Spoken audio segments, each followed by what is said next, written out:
Hey everyone, welcome back, and this is my review of Higurashi Kai, Episode 3, and the Rika madness continues.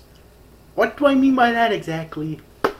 Well, obviously the fact that, like I've said before, Rika is one of the most mysterious characters in anime history. Seriously. Once again, she's predicting her death, and did some of the events in this episode happen in one of the episodes of season 1, or I'm just crazy? Or am I just crazy? Because I remember in one of the episodes in season 1, there was they were having a baseball game against this other team, and Satoko basically tricked Keiichi into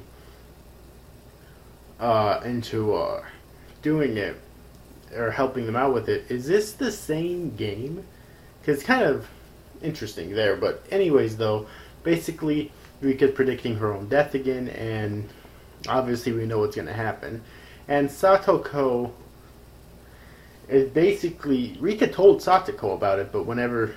At night with that, deeper voice of hers, but whenever she brings it up to everyone else, or even to Rika in the middle of the day, she denies ever even speaking to her, Obviously we know that Rika's going to die.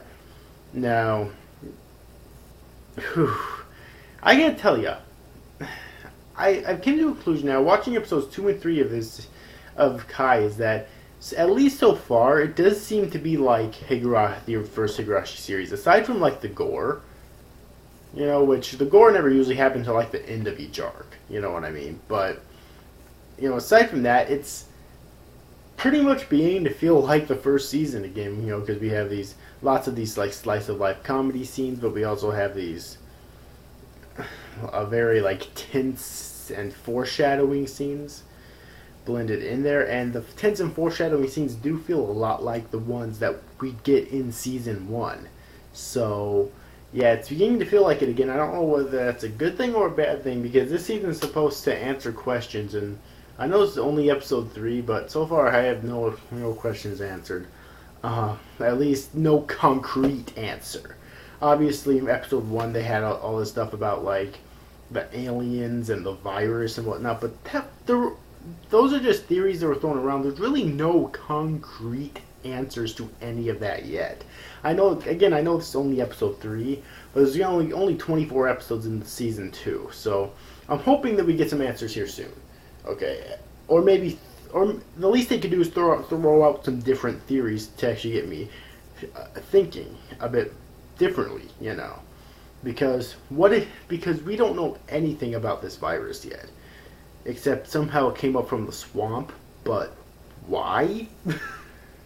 What caused it? I don't even think a theory on that's been thrown out yet in season 1 or season 2 so far. So yeah, it's worth mentioning that I really want to get something here soon. But either way, again, I will give it some time, because this is only episode 3. In terms of everything else, like I usually say in these reviews, the only two major complaints I have are the art and animation. Okay. Other than that, one of the biggest things I think Higurashi does right is the foreshadowing. The foreshadowing is so good in Higurashi. Really, it is. I absolutely love it. How they're able to foreshadow so much, but they're also able to get you really tense in every single foreshadowing scene that they have. Personally, this is season 2. This is supposed to be answer season. I could really do without all of the comedic slice of life comedy scenes, personally. So if I had to have another complaint here, I'd say it's that. We're supposed to be getting answers in the season. I could really do without those scenes, quite honestly, but maybe that's just me, who knows. But anyways, I really enjoyed this episode of Higurashi, though. I thought it was Higurashi Kai, though. I thought it was really good. And yeah, if you've yet to see it, if for some reason you're watching this with me, I definitely recommend that you do watch it. It's a really good episode. Lots of intense foreshadowing here of stuff we kind of already know, because we already know Rika's gonna die, but I'm pretty sure it's gonna lead to some different events, hopefully, anyway. So, and hopefully some answers as well. So anyways, overall, I hope you enjoyed this review, guys. That's you guys. Thanks for watching. Bye bye.